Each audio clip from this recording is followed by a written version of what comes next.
दोस्तों, महाबली हनुमान जी को तो आप सब जानते ही होंगे और उनके किस्से कहानियों से भी आप परिचित होंगे। लेकिन क्या आप जानते हैं कि वर्तमान में हनुमान जी कहाँ हैं? नहीं तो चलिए आज हम आपको बताते हैं कि हनुमान जी अभी हैं कहाँ। हम हर साल हनुमान जयंती बनाते हैं। हर साल मुहूर्त के हिसाब से बड़े ही धूमधाम और भक्ति से उनके भक्त उनका जन्मदिन मनाते हैं। तो भगवान हनुमान के जन्मदिन पर यह जानना भी जरूरी हो जाता है कि हनुमान जी का जन्म स्थान कहाँ है, जहां हम दर्शन कर पुण्य की प्राप्ति कर सकते हैं। जी हाँ, हम आज बात कर रहे हैं मध्य प्रदेश के टीकमगढ़ जिले में बसे टिहरका गांव की। यहाँ की पौराणिक मान्यता और त्रेता युग के किस्सों में हनुमान जी के जन्म से जुड़ी बातें बताई जाती हैं। तो वहीं इस गांव में स्थित मंदिरों में पूजा करने के लिए भक्त सिर्फ इसलिए आते हैं कि यहाँ हनुमान जी ने जन्म लिया था।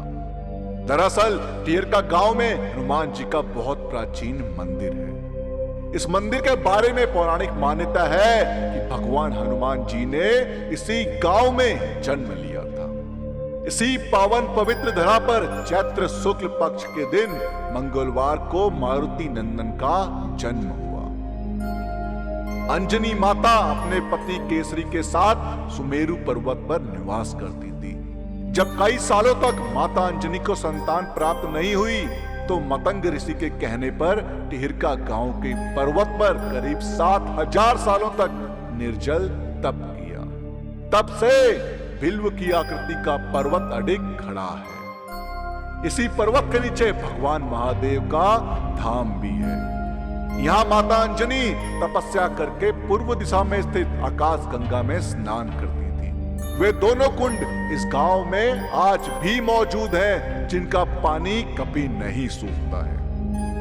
हनुमान जी के जन्म को लेकर इस गांव में एक और मान्यता है कि जिस यज्ञ से भगवान राम का जन्म हुआ था, उसी यज्ञ के प्रसाद से हनुमान जी का भी जन्म हुआ था। जब राजा दशरथ ने पुत्र प्राप्ति के लिए यज्ञ कराया, तब यज्ञ के बाद ऋषि वशिष्ठ ने चारों रानियों को खीर का प्रसाद दिया था। इसी दौरान कैकेयी के हाथ से प्रसाद का कुछ भाग छीनकर एक चील ले भागा। रास्ते में तूफान से उस चील के हाथ से प्रसाद गिर गया। उसी समय पवन देव ने पर्वत पर तपस्या कर रही अंजनी माता के हाथ पर वह प्रसाद डाल दिया। जैसे ही माता ने वह प्रसाद ग्रहण किया, हनुमान जी गर्भ में आ गए और इस तरह हनुमान जी ने टिहरका गांव में जन्म लिया। टिहरका गांव के सिद्ध धाम में बाल हनुमान के साथ माता की 5 मूर्तियां विराजित हैं। कहते हैं कि हनुमान जी के जन्म के बाद शेषनाग दर्शन के लिए आए थे। यहाँ बाल हनुमान और शेषनाग की मूर्ति भी दर्शन देती है। कहते हैं संकटों के बादल जब छाने लगे और दुख जब पहरा देने लगे तो इस धाम पर सच्चे मन से प्रार्थना करें, सारे कष्ट दूर हो जाएंगे। कहा जाता है कि चारों युग में हनुमान जी के ही प्रताप से जगत में उजियारा है। हनुमान को छोड़कर और किसी देवी देवता में चित्त धरने की कोई आवश्यकता नहीं है, क्योंकि आज भी हनुमान जी हमारे बीच इस धरती पर सशरीर मौजूद हैं। हनुमान इस कलयुग में सबसे ज्यादा जागृत और साक्षात है।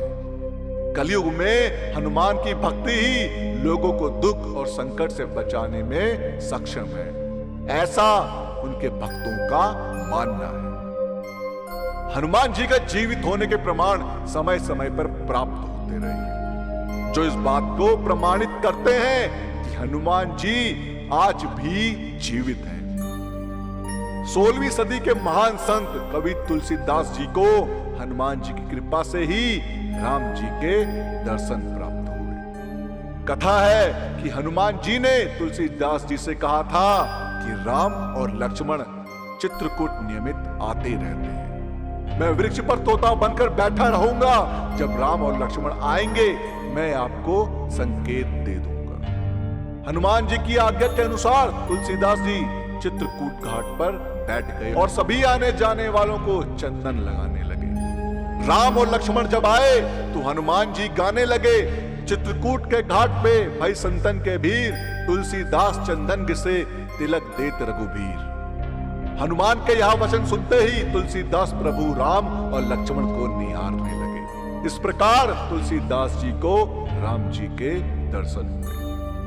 हनुमान जी कलयुग में गंधमादन पर्वत पर निवास करते हैं, ऐसा श्रीमद् भागवत गीता में कहा जाता है। पांडव अपने अज्ञातवास के समय हिमवंत पार करके गंधमादन के पास पहुंचे थे। एक बार भीम सहस्त्रदल कमल लेने के लिए गंधमादन पर्वत के वन में पहुंच गए थे, जहां उन्होंने हनुमान को लेटे देखा और फिर हनुमान ने भीम का घमंड चूर कर दिया था। गंधमादन पर्वत का उल्लेख कई पौराणिक हिंदू धर्म ग्रंथों में हुआ है। महाभारत की पूरी कथाओं में गंधमादन पर्वत का वर्णन आता है। हिंदू मान्यताओं के अनुसार माना जाता है कि यहाँ के विशाल पर्वतों और वन में देवता घूमते हैं। पर्वतों में श्रेष्ठ इस पर्वत पर कश्यप ऋषि ने भी तपस्या की थी। गंधमादन पर्वत के शिखर पर किसी भी वाहन से नहीं पहुंचा जा सकता। गंधमादन में ऋषि, सिद्ध, चारण, विद्वाधर, देवता, गंधर्व, अप्सराएं और किन्नर निवास करते हैं। अब आप सोच रहे होंगे कि वर्तमान में गंधमादन पर्वत कहां है। इसी नाम से एक और पर्वत रामेश्वरम के पास भी स्थित है, जहां से हनुमान जी ने समुद्र पार करने के लिए छलांग लगाई थी। हिमालय के कैलाश पर्वत के उत्तर में स्थित गंधमादन पर्वत है। यह पर्वत कुबेर के राज्य क्षेत्र में था। सुमेरु पर्वत की चारों दिशाओं में स्थित गजदंत पर्वतों में से एक को उस काल में गंधमादन पर्वत कहा जाता था। आज यह क्षेत्र तिब्बत के इलाके में है। दोस्तों, अब आप सोच रहे होंगे कि कैसे पहुंचा जाए गंधमादन पर्वत तक। पुराणों के अनुसार जम्बूद्वीप के इलावृत खंड और भद्राक्ष खंड के बीच में गंधमादन पर्वत कहा गया है, जो अपने सुगंधित वनों के लिए प्रसिद्ध था।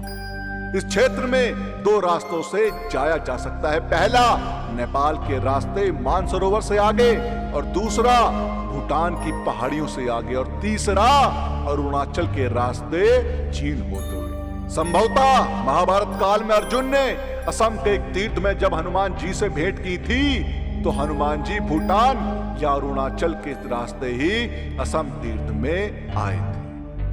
कुछ लोगों का मानना है कि ये गंधमादन पर्वत उड़ीसा में भी है, लेकिन हनुमान जी के निवास स्थान गंधमादन पर्वत तो असल में तिब्बत में। तो दोस्तों, पिछली वीडियो का शाउट आउट जाता है गोरू सिंह जी को, जिन्होंने बहुत ही प्यारा कमेंट किया था। इस कमेंट के लिए गोरू सिंह जी ज्ञान प्लस आपको तहे दिल से धन्यवाद कहना चाहता है।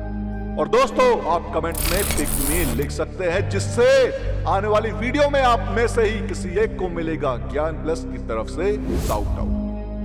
दोस्तों, आपका महाबली हनुमान के बारे में क्या कहना है, हमें कमेंट के माध्यम से जरूर बताएं। उस वीडियो का पार्ट 2 चाहिए हो तो कमेंट्स में पार्ट 2 जरूर लिखें। और साथ ही साथ अगर आपको हमारी आज की ये वीडियो पसंद आई हो तो टारगेट रखते हैं 5000 लाइक।